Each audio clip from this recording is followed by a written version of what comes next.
Hi, everyone. Welcome to another episode of Ritual of Wild. I am so excited to have you here today. I was on a little bit of a break to tend to life things, and it just made me realize how much I love podcasting. I truly missed it. And so it's with great pleasure that I get to dive into conversation with an extraordinary woman named Ash Robinson. She was one of the teachers of Living Economies, an ethical business course that I took back in the fall of 2024. And from that place, I have been able to connect deeply with other women that were in that course who are forging a way in life through their heart centered work and business, through motherhood, and just who they be in the world, which has been so impactful and powerful. Just to preface this interview with a little bit about Ash, she's a strategist, an entrepreneur, and a leader who has spent her career helping CEOs and businesses bridge the gap between untapped potential and real impact. As a former CEO and COO of major brands and industries, from early education to technology, Ash has honed a powerful methodology that drives leadership, business success, and positive change.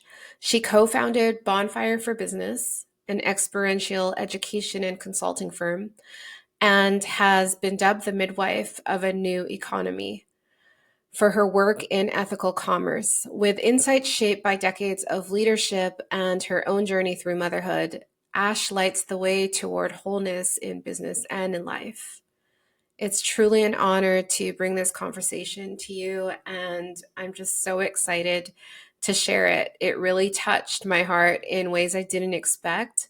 And at the core of this episode, what I learned about Ash that I didn't know before, well, that I kind of knew before, but really deeply felt throughout the thread of our conversation, is just how much clarity she brings and the way in which she can shapeshift the perspective through which we have may looked at something a certain way for a period of time or maybe even our whole life. And it really brought out some emotion in me, as many of these conversations do. And so, if you're here and you're starting a business, or you're a mother that feels inspired to start a business, or you're a woman or human in this world that is looking to be innovative and turn towards your heart as a leader towards what inspires you and what could add value to the world, then this episode is for you. And I'm deeply, deeply honored that you're here. Thank you so much for being here. And without further ado, here is our conversation. Ash, welcome to Ritual Wild. I'm so honored to have you on the show. After all our planning and organizing, I'm so excited to dive right into this conversation. I just want to open by saying you've been such an inspiration for me. And I first came across Ash's work through a Living Economies course that I took, and it really reframed the way I perceive value and relationship. And something that I took note of that I wanted to bring to the opening is when you and Rochelle described it as when one has a valuable contribution to offer the other and mutually beneficial exchange is enacted and a new higher level of life emerges. And I just thought that was such a beautiful way to celebrate what a living economy is and how that might shapeshift the way we create business. So I'd love to explore what that means to you and how you weave this into your own work. Well, I believe that my work comes from a place so I'm a business person, an entrepreneur. I do business consulting in the corporate world and strategy and leadership, and I work with entrepreneurs and startup companies on their businesses. And for me, I believe that we can do business or commerce in a way that mirrors what's happening in the natural world with these fundamental principles, right? Business functions like a living system, and it's our job to create an economy that creates more life, not more destruction, right? So that's the idea behind living economies and living systems. And some of the key principles, what you were talking about around value exchange, mirrors the principle in nature of reciprocity. And in nature, we can say that by mirroring this, our generosity, our unique gifts, our exchange, our value creation in the world, and doing that in small ways, just as nature does it in small ways, can create sort of more of a thriving ecosystem or a thriving economy. I love that, which kind of segs into something that you're described as is like the midwife of the new economy, and you're a co-founder of Bonfire Consulting. And something we kind of teased out before coming here today was exploring capacity. And I love that something you brought again to the course is that the structure of your business can be revealed by centering our needs, and that our needs can be the gateway. So I was hoping we could deepen into that, because I feel like as entrepreneurs or mothers that are creating a new business, or anyone that is starting off into a venture like this, sometimes it's hard to delineate what our needs and our desires are, and how to meet both, and how to have both work for us. Yeah, and I think the first thing is just not to start with perfection, right? Like there's a lot of things that I want or desire that I don't have. Gratefully, most of my needs are met at this point in my life. But I spent a lot of time on my own as an entrepreneur, as a mother, as a partner, not wanting to have any needs. And in like not wanting to have any needs would mean I was super great partner and I was super competent at work and I was always the one who could handle everything. And as you know, that went probably about as great as you can imagine in hearing me say it, right? Which was probably a difficult person to be in partnership with, right? Someone who has no needs and is willing to not have any needs, is unwilling. Mm-hmm. What I learned, and you had another guest on your podcast before, Allison Armstrong, whose work I came to through one of her mentees and master's students who was bringing her work into the business world, which is a model of partnership. And that I learned this one phrase, which is honoring our needs expands our capacity. Mm-hmm.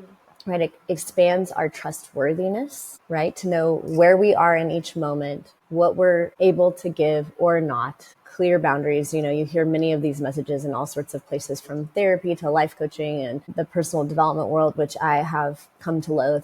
But truly, our needs and are pointing us, right? And so those needs may be something like, okay, I need an hour to myself, something simple, right? Or it'd be like, I need to provide X number of dollars for my family to thrive, to eat good food, to do this thing. Or, you know, there's all sorts of things that we're motivated by, right? But there's nothing like a need that will get you into gear and keep you into gear, right?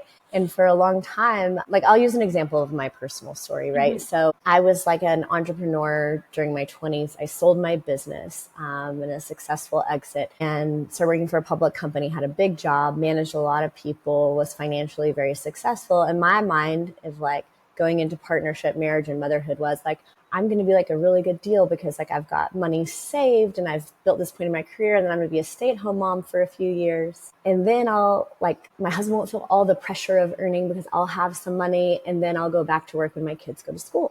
So this is like my grand life plan. I don't know that it was as like clearly articulated as that back then, but like that was definitely the tape that was running. Mm-hmm. Yeah. And turns out that's not how my life ended up going, right? I was the breadwinner and provider during pregnancy, like soon after having my babies. So I was like, you know, I would say responsible for, say, 90% at least of my family's income. Mm. And I had a lot of grief about that. I had a lot of like confusion even about that, of like, Mm-hmm. well, why is this way? Like, I'm so capable, or here I am in this situation. And like, why didn't I create the situation that I wanted to create? Right. So on and so on and so on. And implicitly underneath that was like a thought of, okay, well, it didn't go the way that I wanted it to. Okay, you could grieve that, which I talked about grief and was a really huge part of my process of like moving through that. But for a long time, I was living like intermittently in kind of a fantasy world of something was going to change, someone was going to save me, something was going to shift, and I would get my needs met or my kids' needs met in a way that was more of the way I imagined it to be, right? Right. And turns out that day never came, okay? But the year that I got really clear that like, okay, I'm responsible for me. I'm responsible for these kids and this family, whether I want it to be that way or Mm-hmm. not, okay?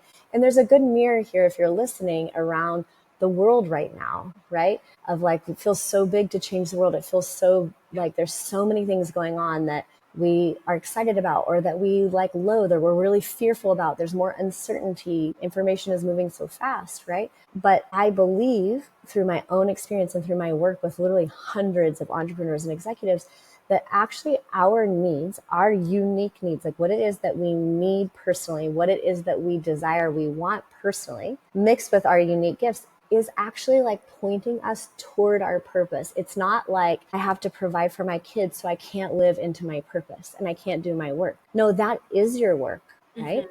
We're Mm-hmm. born into these times. So the work that we all have together societally is these times, whether we want it to be that way or not. That Yeah. is how it is, right? And so if we can get more fluidity and capacity with what are my unique gifts? How do I want to create value? What kind of value do I want to bring to the world? Okay. How do I honor my needs? Honor what it is my desire so that I can move deeper into my purpose, right? So I think the needs are a guardrail along the path, right? So there's a lot of things around like follow your bliss or like your passionate purpose. And in fact, my company, when I first started, it was called Purpose to Profit because I was like really into like purposeful driven entrepreneurs, right? And I realized it was throwing people so far off because it was like all these challenges in my life. If I just work in my purpose, all of those will go away. Right. No, the work is our lives. The work is the society that we have. The work is the family we have. The work is the way that we're wired to create value, and our needs point us more clearly in that direction. I love that you said all that because I feel like as a mother of a 2 and 4 year old, I know that these early years, it's so hard for me to differentiate that. There's been so many times where I've been like just feeling catastrophic and separate from what my work truly is or what my calling feels like. And the calling feels so big that it's something I want to change, like to transform into a career. And yet, as my children need me so much, sometimes I think, how do I tend to both when really what I'm hearing you say, it's in the tending to them that allows for the gateway to the calling and the transformation of that. It's the deepening. Absolutely. I was talking about a piece of advice my late grandmother, Nana Robinson, gave me when I was a young woman. I was like a three-sport athlete in high school. I was like the class president. I'm like planning the junior senior prom. I'm like doing school, like typical overachieving like teen girl vibes. Okay. And I'm like coming down with a migraine. I'm feeling awful. I'm talking to my nana. She's like making soup, and my nana was a career woman, amazing, and also a stay-at-home mom for a long time. She did all Wow. the things, and she looked at me and said, "Hey, you can actually have it all. You can actually do all of these things, but you can't do them all at the same time." Hmm. Okay, so it's like, So hard to swallow. but it's been really great advice. And I heard a similar version of the same advice from a younger mother who was an investor in one of my companies and a mentor of mine in Southern California. And she kind of said the same thing to me, Yeah. right? As a young woman of like, oh, you can do it all, but not all at the same time. Hmm. And that presence of like, what is the work to do today, right? Hmm. And if we stay with that, you were also writing to me some things about like identity shift and early motherhood and stuff. I'm like, I don't even know if I want to go into this, right? Because there's just like it's like a bottomless pit of people preaching to mothers or talking about how hard it is postpartum and how hard it is becoming a mother. And all of that is actually true. We don't have all the structures that we used to have to be mothers. And I have my own, way of approaching that. I had my own way of approaching it when my kids were little because I needed to work. And I had a lot of privilege that a lot of people don't have. And so I'll honor that too. And I think we get too much in the identity of those things. Hmm. Okay. And there's this, quote around like your identity is part of the process or it's part of the path. It's not a home. Mm. Okay. So our identity, even as a mother, is not a home. It's not a permanent place. Our children will not. And I can tell you, my kids are about twice as old as you and a little bit more. They still need a lot of things, but that like physical demanding day to day stuff, it does shift. Right. And Yeah. certainly in 6, 7 years, my kids will likely be out of my house. Right. And so there's like, it's a phase of life and it's a part of my identity. And I actually had a beautiful transition into motherhood myself and I really enjoyed it. And maybe I didn't have some of the like fraught nature of it because like I just like had to work. That was the like what life was asking of Hmm. me. Right. So I had to do what I could do with that. Okay. And, yeah, so I think that you don't have to do it all now, but staying present with where you are and what the challenges are, and even the fact that you're, Jenny, doing the podcast now and you're speaking into the hearts of mothers who are where you are, and you're doing it while your kids are little. It's amazing. It's going to be a beautiful foundation, I trust, for what it is that will emerge for you when that time is right. Yeah, I just got chills when you said that. And I just want to like sort of echo to what your Nana was saying. It almost feels like when we can't differentiate or when we try to separate ourselves, like compartmentalize our life. And I know that's a natural direction to take. We end up having these big visions that we can't actually reach because we're not actually acknowledging like how to take tangible steps. What am I resourced with right now? And then therein pours in like mother guilt because we're like feeling pulled in all these different directions and we think things will never get done. So I'd love to explore that when you are working with mothers or women that are building their business. How do they overcome that guilt or look at it from a place of like a wider perspective in which like this is just a part of the process and there's emotions that are going to come up. We're human, we're not robots, but it's also so very real. Okay, so there's like 7 things in that, what you just said. And I want to just parse them apart a little bit, right? So first, let's talk about the like,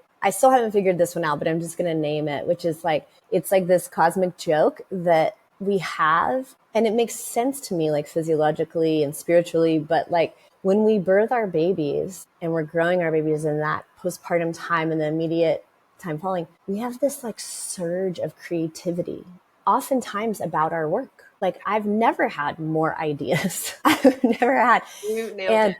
I really, I really tell like any mom, like I always try not to give like too much mom advice because it's such a personal journey, Mhm. right?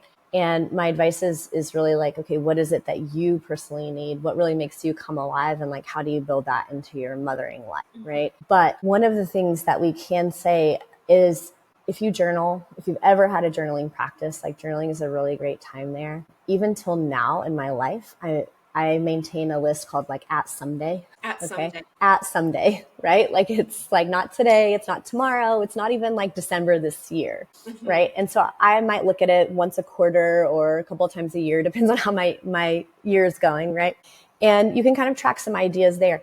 But to remember that with like a business or even if you want to consider ethical commerce or whatever it is that you want to call what your value creation is bringing towards the world, there are a million ideas, there are a million opportunities, right? And then the work of a business is translating that into an innovation, into a product, into something that the market really wants to engage with you around. Mhm. Right? So creativity is only the first step. The idea is only the first step. The real work, as we know, begins with those tangible action steps, right? Right. And once you find yourself trying to figure out how you would do this thing, that's a good indication. Hey, that's a good thing to pursue.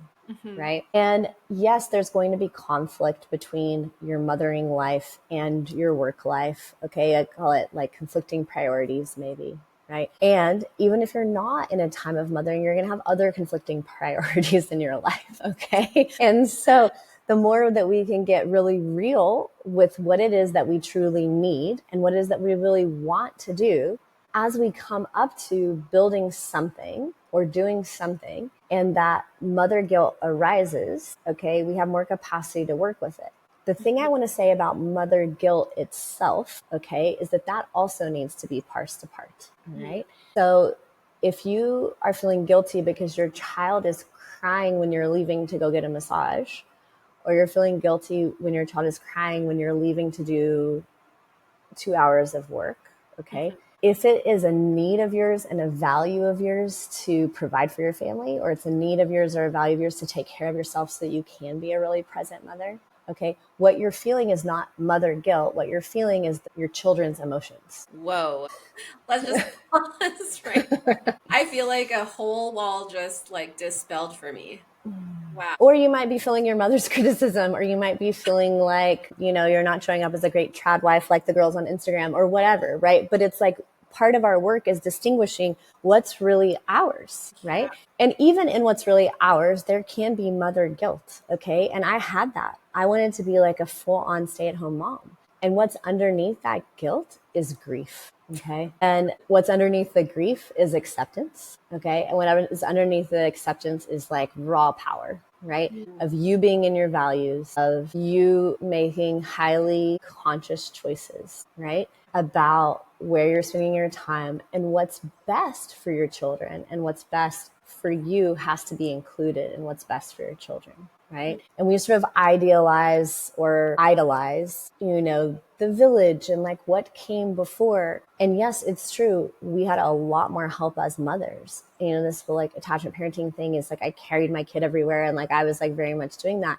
And I was like, actually, the other women were carrying. Mothers have been working. They've been washing and cooking and doing a million kinds of work that are not just parenting.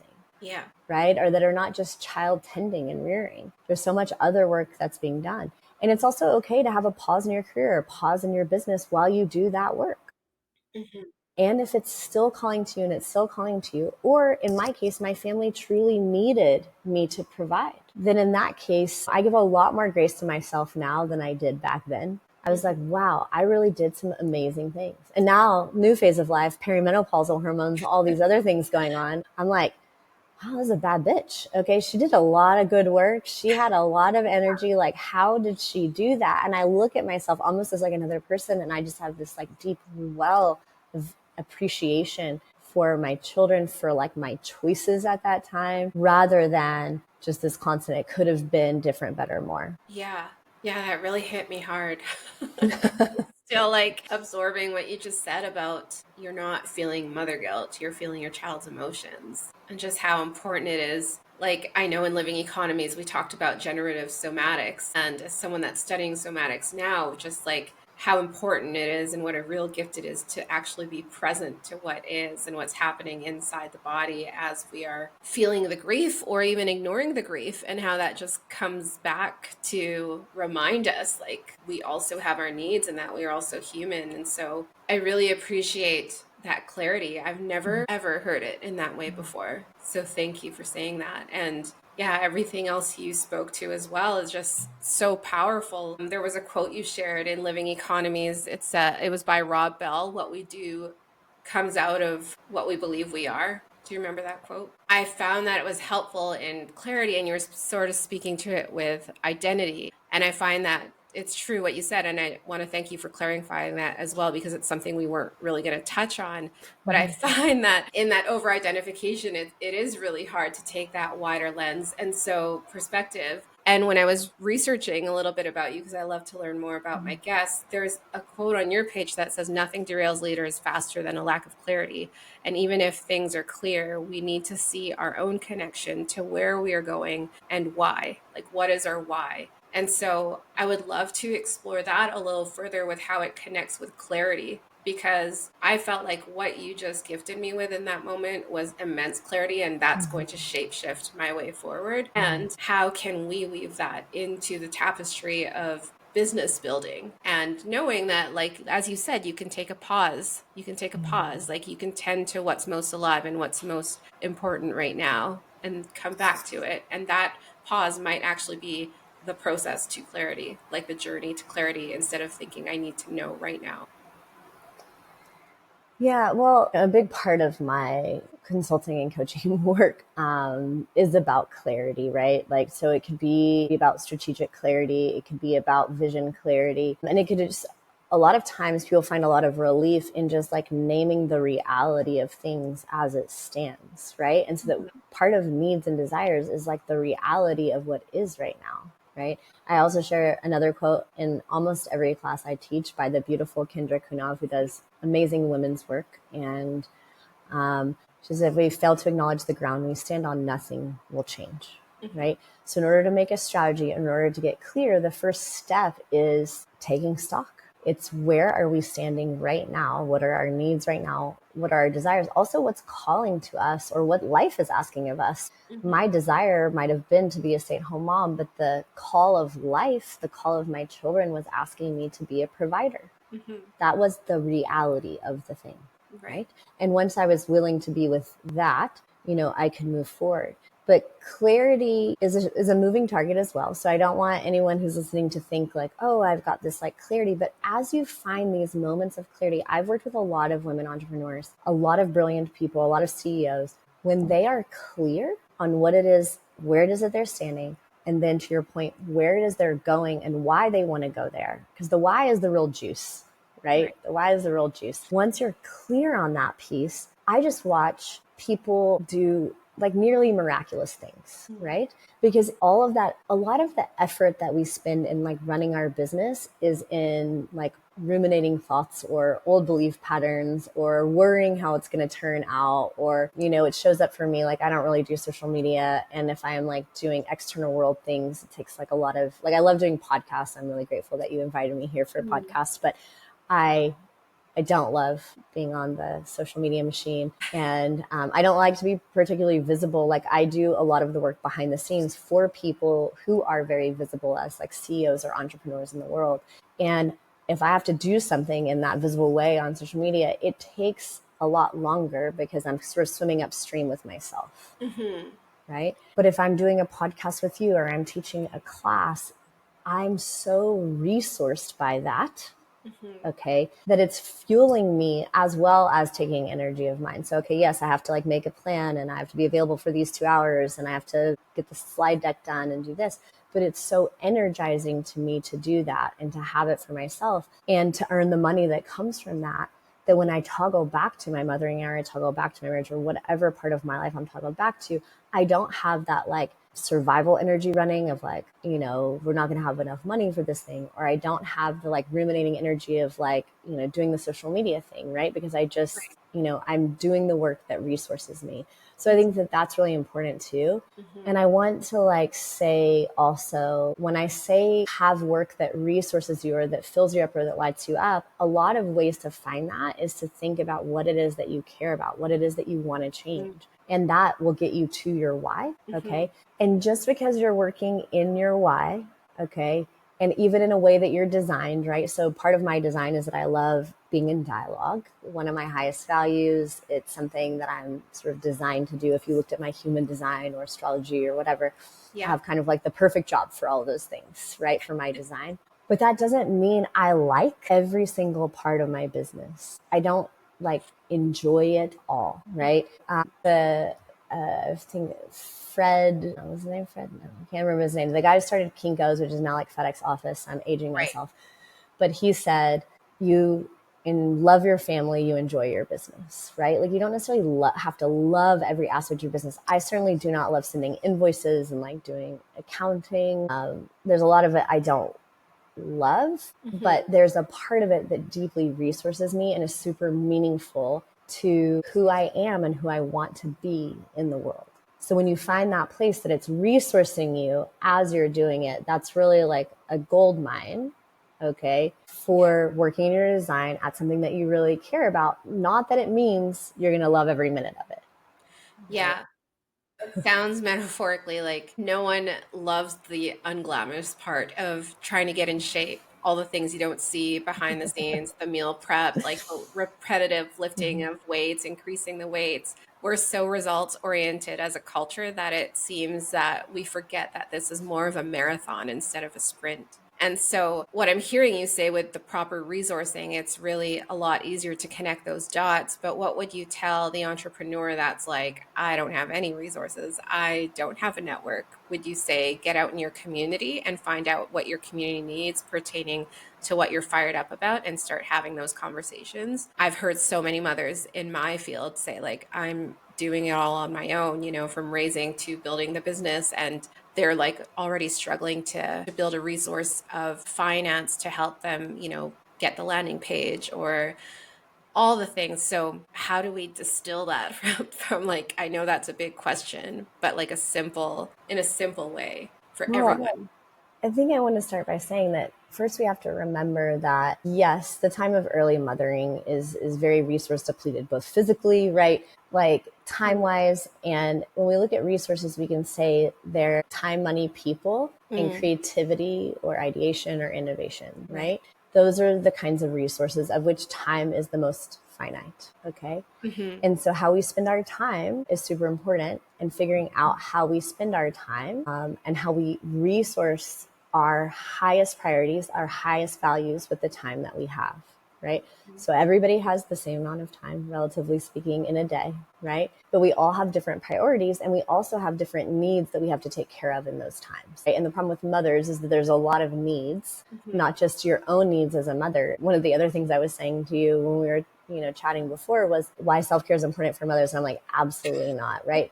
Because for me, when I was a young mother, people would say shit like that to me. And I would be like, this person is insane. Okay. Because actually, like taking care of my children, like our brain rewires, our physiology rewires that actually taking care of us is taking care of them. Mhm. Okay. And there's, and it doesn't mean that you can't get a babysitter. If you live near family, I hope that you're allowing your family to support you and to spend time with your children, right?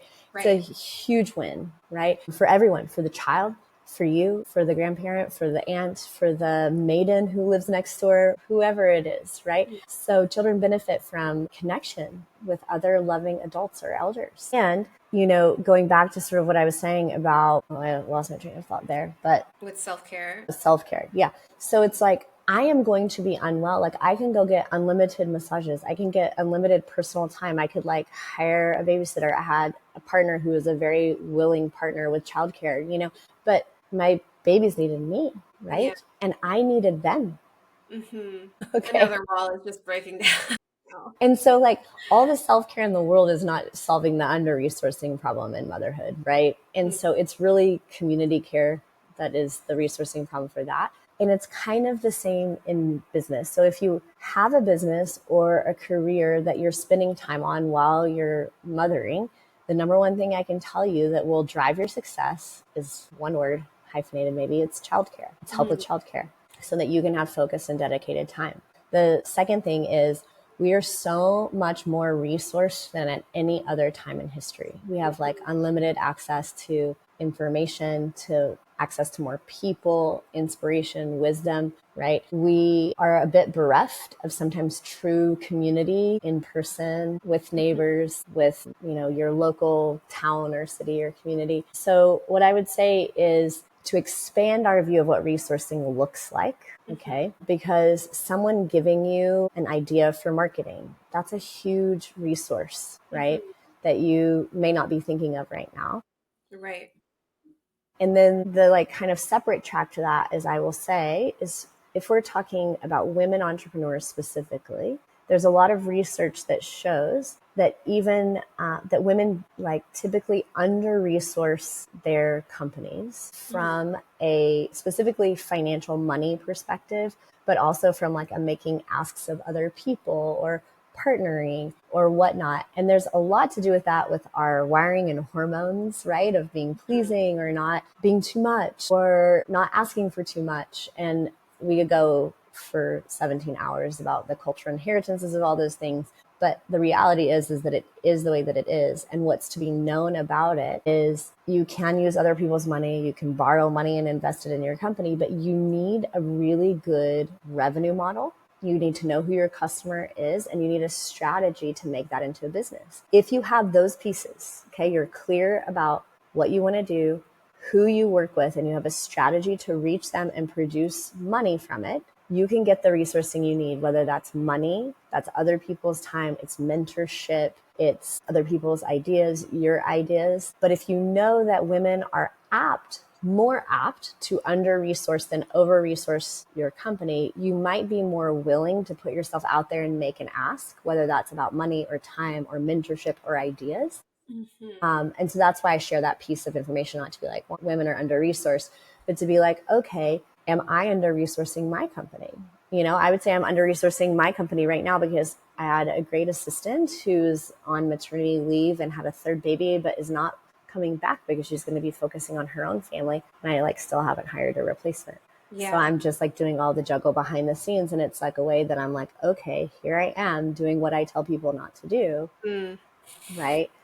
Which is like, of course, I haven't gotten that last launch email out and like this out because I'm like doing all these other things over here. Yeah, it's taking on the most. And it reminds me of something I learned in our class, which was really powerful as well, is often when we're marketing something that we're really inspired by or truly care about, we're delivering it in the way that we see it versus the language that the people we want to be in service to might receive. So I just wondered from your perspective, how important is that? Because it could feel really good to, and I get caught up in this with my writing too, which also, if you ever run Living Economies again, anyone that's listening, I highly don't walk, run to this course. I just looked back at my notes, side note, and I'm just like, holy, it's such a treasure of information, not just for business, but like relationships and life. But to circle back to what I was saying, that languaging piece, I feel like it really strengthens the reciprocity that can happen just by the weaving of the words. And what I was saying with my writing, like even in my Substack,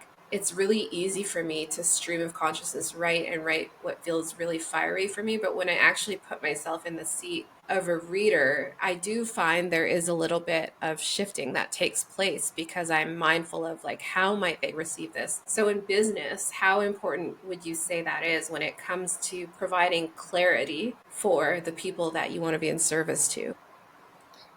It's literally everything. Okay. It's probably, and I'm fond of using the word articulation because it's more specific, right? And so there's a couple of things here, right? It's like we have what I call is like the fire hose of our passion, right? Mhm. And so we will come and just spew from like our perspective because we've had like immense experience with this thing, whatever it is that we're trying to, say. I work with a lot of, you mentioned that I was called the midwife of the new economy. I've worked with a lot of entrepreneurs in healthcare and women's health and fitness and all of these places. And I call it practitioner language. Like the fitness trainer is talking to you about super nerdy, muscle groups or activations or whatever. And you're like, yeah, I just want to fit in these jeans. Yeah. Okay. And someone's talking to a brand new mother about what kinds of postpartum care is most meaningful. And it's like, we first have to educate them on like, what are the reasons that they need the postpartum care? This is the experience of other women. We kind of have to walk back a little bit,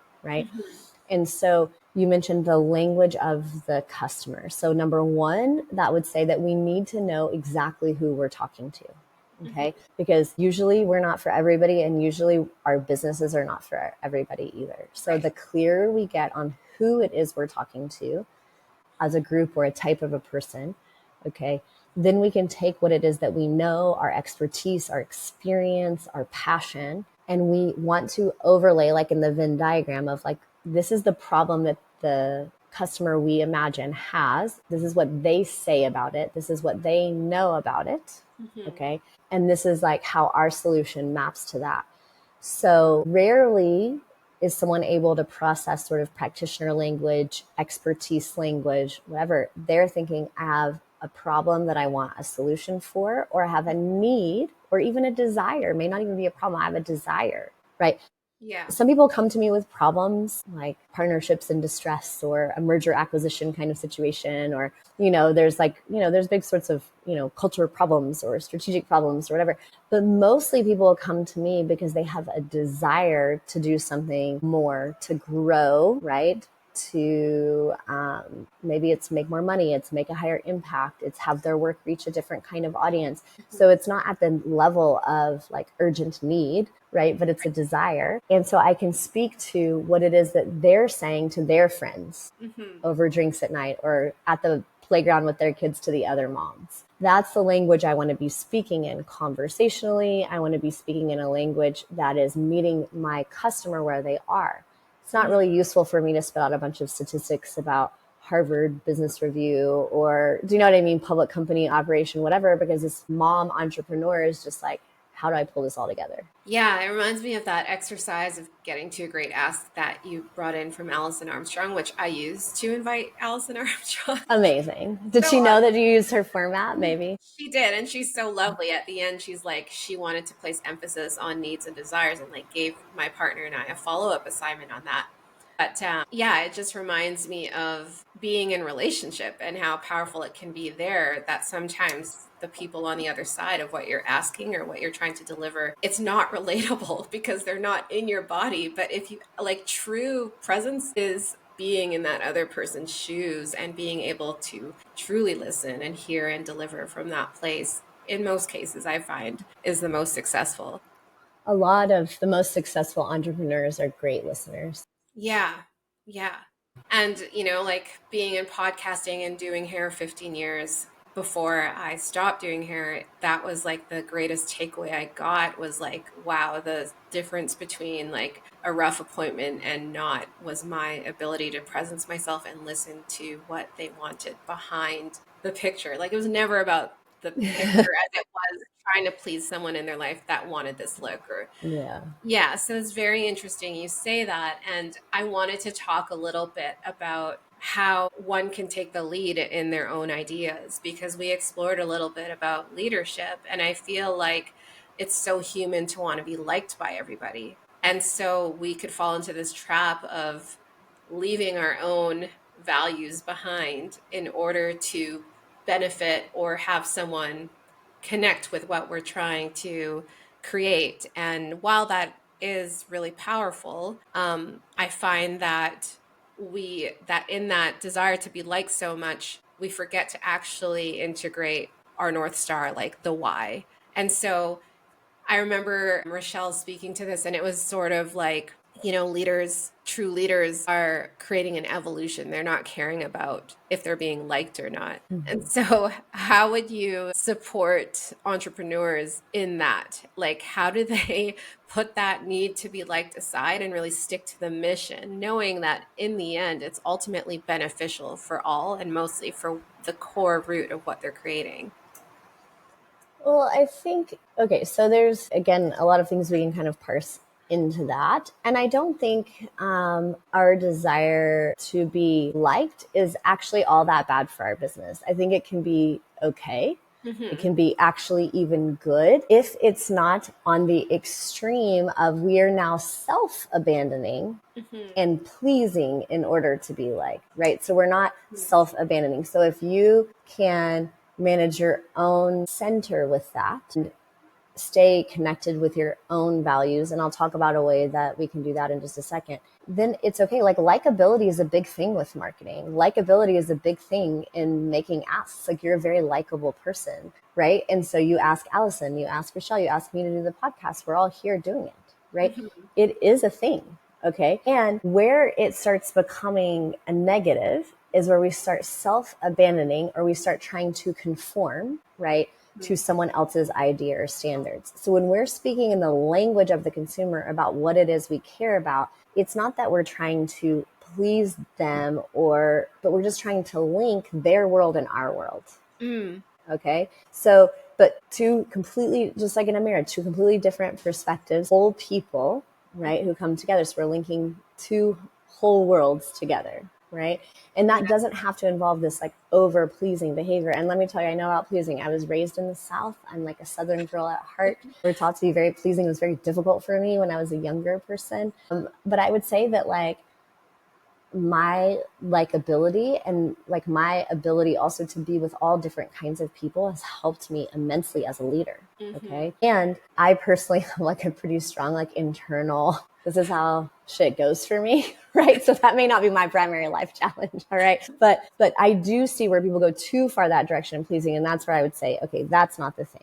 Okay. Right. Another thing that you had asked me to speak about, which I think now would be a good time, is an exercise that we did in Living Economies, which love values exercise. There's a free values exercise on my website if anybody wants to do it. And the activity and worksheet that you were talking about is called the Be Do Have, Hmm. right? And That's it's where I was going next, which is perfect. okay, great. So this was popularized by Stephen Covey. Okay. And one of my many business partners across the year was this amazing man, the late Will Murray, is passed on now, but he was Stephen Covey's business partner who brought his work to the world, like the 7 Habits Wow. of Highly Effective People. Oh, Okay. yeah. But really the Be Do Have has its roots originally in like ancient Vedic teaching. Right. Mm. And you even hear roots of be do have in manifestation of like, who are you being and how do you align yourself with what it is that you want from, Tony Robbins talks about belief systems. Right. And like I said, I mostly hate a lot of that self-helpy world. And this piece for me, I was able to translate it into this tangible activity that was like clarity making for me for clients. Right. Hmm. And like the power of it is that it is clarifying. All right. So what the exercise is who do you want to be? And you've got like wants and don't wants in your personal life, in your mothering, your family. Okay. It's who professionally do you want to be? How do you want to be? What are you going to be known for as a human person on the earth? Right. And maybe in your community. So there's different areas that you can fill in and what do you want and what you don't want, right? And I Mhm. remember on the first Have Do Be I did, I was like a 20 something, like hustling CEO, no kids. I was like full on peace. Okay. And I was like, I want presence and I don't want rushing, Mm. right? Because I was just like, too busy for everything, right? Yeah. And so that's kind of an example of who I wanted to be. I wanted to be really present with people.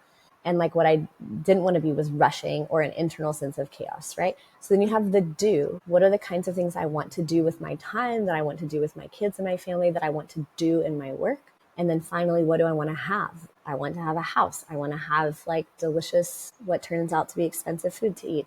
I want to travel. I want to see music, right? Like these are some of my own haves. And what do I not want to have? Okay. I don't want to have like monthly financial stress or, it could be all sorts of things, right? And so Right. there's this worksheet across these different areas of your life where you get to say what you want to be, do, and have. And the idea is that a lot of our brain will do a lot of work for us in just the filter of, is this important enough to write down on the paper? Because it's not like a journal of what your like fantastical vision is. It's like a few words, right? If you remember the worksheet, or like a Yeah, I phrase, do. like, what do I want to be? And you've got like a few things that you can be, Right. in each category, and like what's important enough to write down and what's bothering you enough at that moment to say you don't want this thing. Mhm. Okay. And so looking at that, we can get an insight into our values. We can get an insight into our design, which is what we want to do and what fills us up and what resources us. Okay. Yeah. And we can get an insight into our goals. What do we Mm. want to have? Yeah. Okay. So it's just like one simple worksheet that gives us insight into all of these places. And it's been probably one of my longest used personal tools in my like career and life, because it's just really clarifying. And I advise people to do this kind of in a place, and I can send the worksheet and you can share it with your listeners or whatever to do it. But I advise people to do this in a way that is like only on their own, because we want to dispel as much of like the expectations of who we want to be. Like, and when I look at this thing, is like, is this who my dad wants me to be or who I want to be? Mm. Is this who, like, people looking at me on Instagram want me to be, or is this who I want to be? Yeah. Right. So those inherited things, we are wired as like babies bathed in estrogen in the womb, women generally, I'm speaking, right? We are wired to get that external validation. We are externally looking.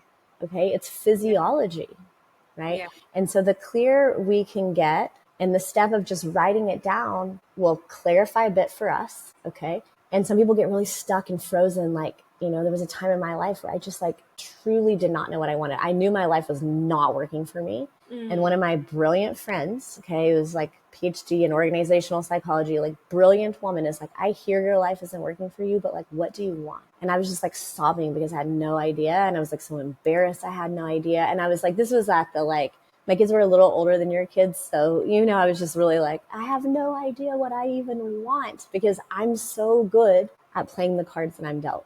Like, give me a hand, I will play it well. Okay.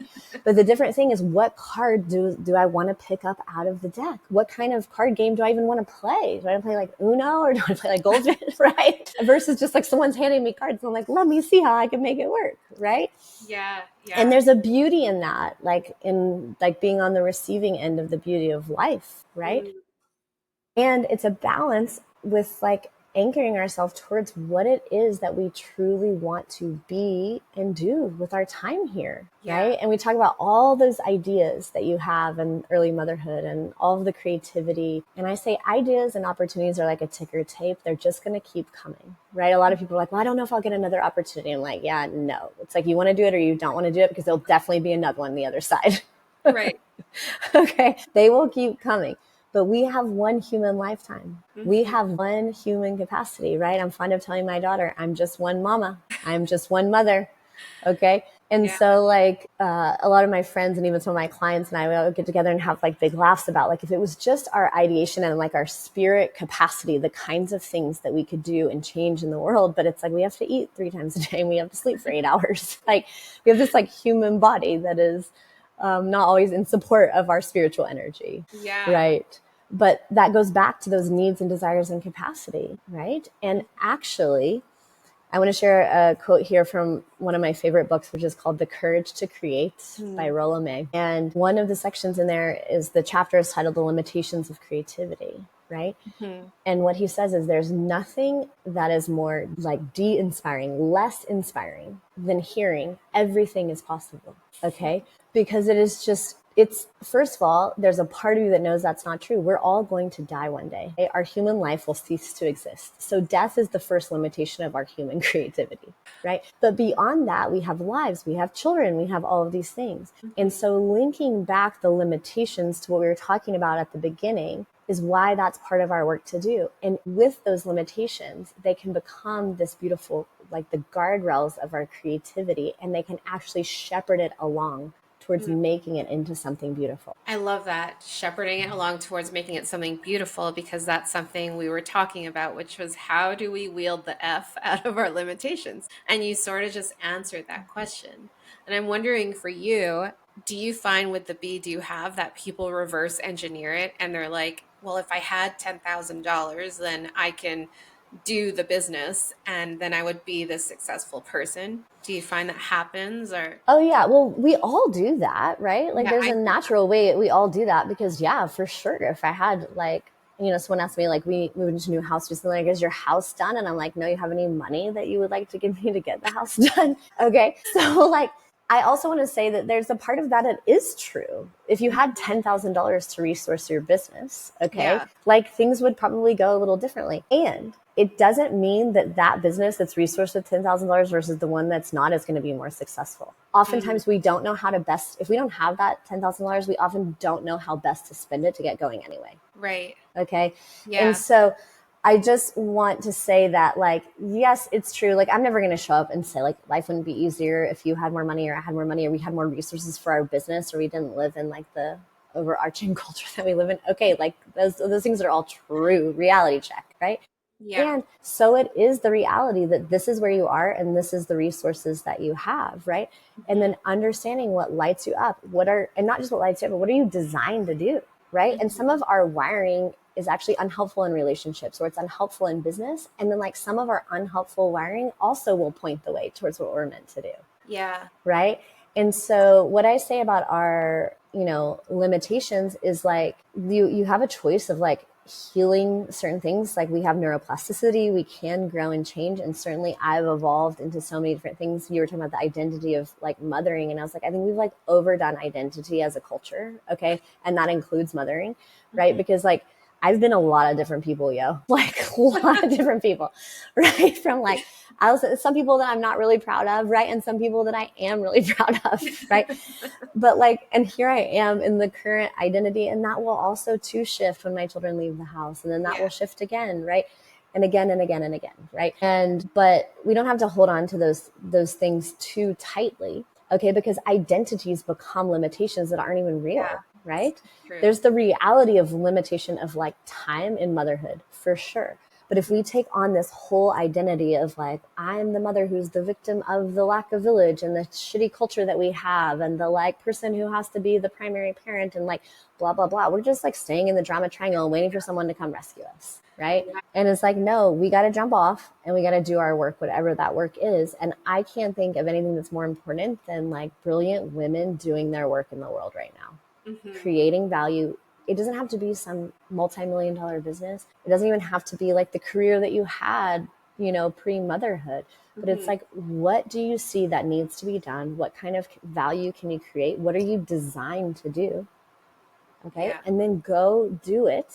And if you decide, like, I'm clear on what it is that I want in my life and who I want to be, and you actually make a decision, okay, and you say, I'm going to do that, and you truly make it with every fiber of your being, you Mm. may need to come up with 50 reasons that you want to do it, that decision or whatever, to like keep giving you the momentum. But when I see people actually make the decisions, the world starts moving with them, resources start coming in, Hmm. okay, and things start to take shape. They may not end up exactly where they thought that they were going, but they're way past the starting gate. Yeah.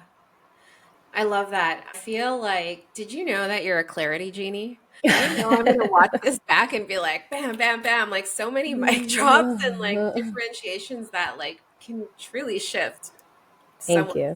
paradigm. So I just want to name that. And also that we're almost at the top of the hour. So I just want to be respectful of your time. Do you have 10 more minutes? Yeah. Yeah. Okay. Because I just want to like dip into money a little bit. And I Okay. know that could be a whole episode in and of itself, but there's a lot of charge behind it. So I was wondering for you, what your experience is with this. Do you feel like we personalize it too much? Because I love how in Living Economies there was a slide that was like money. It's how we exchange things. It's how we trade things. And yet, before I saw that slide, I had this whole money story and it still likes to rear its ugly head, except my relationship to self is shifting as I be with it. So I'm just wondering for you, how might we shift that a little bit so that we can use it as a resource or at least move towards it in a way that isn't so personal? Well, and I forget who it is that said this thing. I want to say it might have been Christiane Northrup, but Christine Northrup. I think she said, or someone said, the only person who thinks they don't have like a crazy money story is a person who hasn't looked at their money story. Mm-hmm. Okay, so we have all sorts of inherited beliefs, mostly from our family of origin or even our ancestry, our religion, the economy that we live and grew up in, right? Like, I grew up in Tennessee, which is a totally different economy from Southern California, where I lived for 20 years, right? Right. And money is, very different in those places. So just to say, like, everybody has some sort of money story and hang up a story. And the reason why I say money, it's how we trade things, is that it's really just currency. It's really just, we've created a value for it, right? So that it can be more efficient. So I don't have to trade you my strawberries for your potatoes directly, right? Like we can do it more efficiently. And currency to me is just another form of energy, like time, Mm-hmm. right? It's another form of energy. And it's a very powerful one, especially in today's times. Right. Okay. And I actually really like money as a resource. I like getting money in the hands of the people that I work with because I've seen what like good people do when they're more resourced. They're incredibly Right. generous. They make really beautiful impacts in things that they care about, right? Or even just in their own family becomes more beautiful, more resourced, right? And the kid has a stronger foundation from where to grow. Right.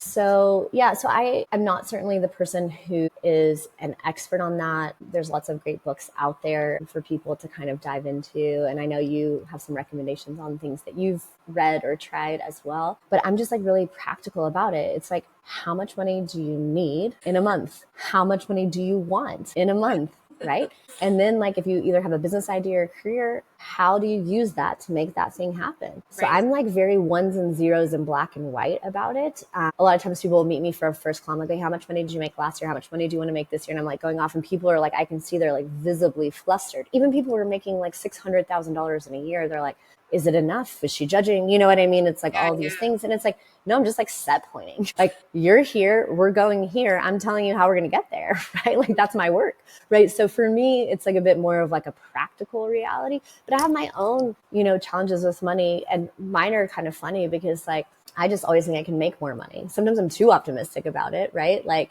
I Yeah. grew up in a family where my dad filed bankruptcy when I was a child. Okay. And he was also in business with his brother who filed bankruptcy at the same time. So it wasn't possible for our like extended family to like shore everyone up at the same time. Right. Right. And I watched my dad, like, beautiful side story for a moment is that my dad like picked himself back up, started another business. What he started then about like 35 or so years ago, he just sold this January 2025. And my brother has worked there for 10 or 15 years. And it's just like a really beautiful success story, right? So shout out to my dad, who's a huge influence in my life and who I love dearly, and to my brother, who's brilliant and like made this transaction happen. But yeah, so I can be a little too optimistic about it, right? Sometimes like I don't want to deal with the details of the things, right? Like I don't Yeah. want to, deal with like a budget, or it's like I'll just make more money so I don't have to like budget, right? But like that's like a shitty thing, right? So the thing that I'll say about money that I learned about that was the most helpful for me, okay, and I think we talked about this in Living Economies, that Mm-hmm. there's the making of money Mm-hmm. and there's the managing of money. Yes. Okay. And so in the making of money, you have your inner world beliefs, Mm-hmm. okay? And you have your outer world skills. Like, how do you make money? What kinds of training do you have, right? Like, what experience do you have? That kind of thing. And your inner world is like, what do I believe about money? It's like, there's not enough money. I'll never have enough money, or it's scarce, or it's precious, or whatever it is that I, have inner world. And then in managing money, we have our inner world. Okay, my inner world is like, I don't want to fuck with this. Like, I don't want to with managing money, right? Mm-hmm. And the outer world skills of actually managing money is that I've managed, I don't know, $60 million P&Ls, work with like 400, $600 million organizations. And I have like an immense amount of financial management money skill personally. Right. But my inner world is like, I don't want to do it when it comes to my own life, right? It's a little That's, silly, right? And yeah. then in the making money, like I have a lot of skills. I have like a lot of early skills in business, a lot of fluidity with making money, external world skills. And my internal world there is also pretty optimistic, Mm-hmm. right? But what do you think might take me down? I could be too optimistic in my inner world and not see like, oh, well, I could make less money next year and I'd have to deal with that. And then like that inability to manage it well, like I don't care about it enough. Like I could invest my money better. I could do all sorts of different things. I could save more money. I could, Yeah. whatever, if I wanted to manage it better. But everyone's going to have those same kind of quadrants, inner and outer world, for making and managing money. So And would, once we sorry. assess where we are, then you can get help with that one thing. And I just tell people work on one thing, either the inner world of making money or the outer world. Go get another training or go get the skills you need to do the thing, right? Right. Or you work on the inner world of managing money, or you get the skills that you need to like hire an accountant or learn how to do a spreadsheet or whatever it is that you need to do to manage your money.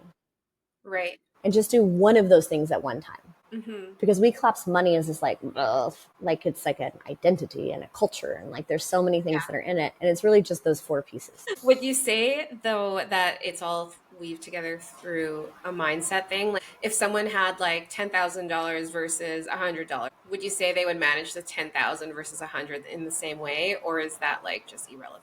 It really depends on the person. Yeah, Yeah. it depends on who they are and where they are. I mean, I sold my business when I was 28 and had like a 3 or 4x raise of my monthly salary, plus I made the money in the transaction. Mm, Same lady the next day, same level, same stressors. Do you know what I mean about money in my life? Like selling my business almost changed nothing in how I thought about money.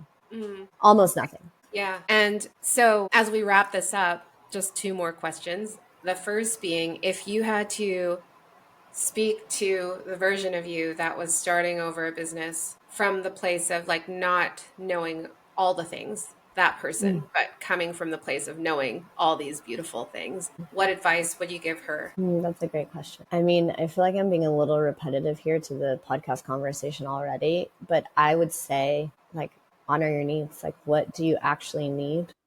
Mm, And go from there. Like in relationship, in the business, financially. It's interesting for me because back then when I started my thing, I was just like hair on fire, right? And I was willing to ask and I was willing to just like do whatever it take. I held my first retreat and I was like, okay, you can like bring a friend and you both get $1,000 off, like just because I wanted to fill it out. And it's yeah. like, and I still think about that retreat and how insanely magical it was, and how Mm, like most of what I do now, that was the launching pad for it. And yeah. that would have been in 2014. Wow. And I look back on that version of myself and was like, way to go.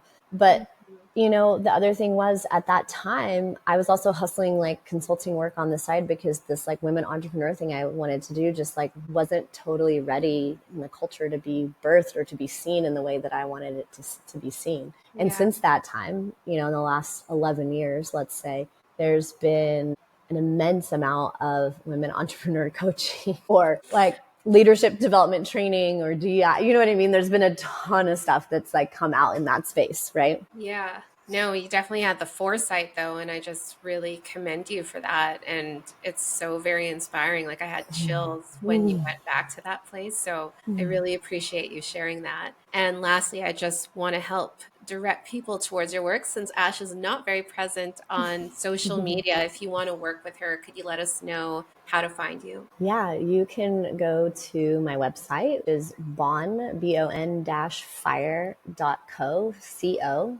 And you can just also Google bonfire and Ash Robinson and it will pop up.